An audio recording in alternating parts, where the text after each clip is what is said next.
1st of May 2004. Silver plated pocket watch. So yun guys, welcome to another video na naman ni UDH. Yan. So pinapakita ko ngayon dito sa inyo ay isang pocket watch na silver plated na may kasama siyang chain. Ayan. Bali itong pocket watch nito ay ginawa nung 1st of May 2004 ng Rally de la Stampa. Ayan. So as you can see guys, makikita nyo napakakisig niya. Dito siya pinipindot yan. Kita nyo yan yung hawak ko yun. Yan din siya pinipindot para bumukas.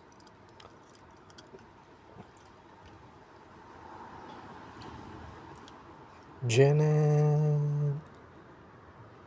Kisig. Ayan. Quartz.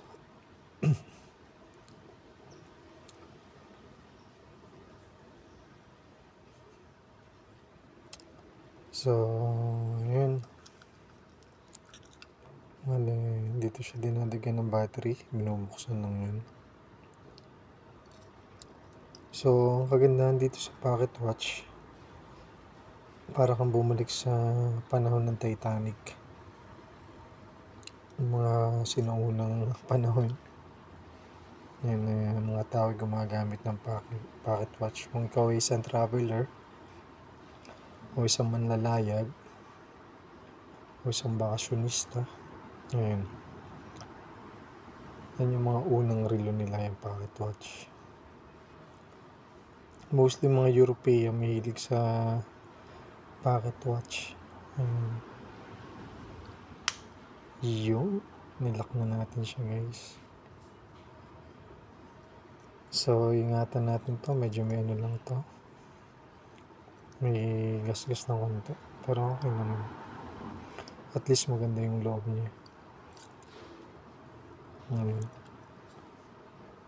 Sobrang kisig. Dagdag collection naman natin.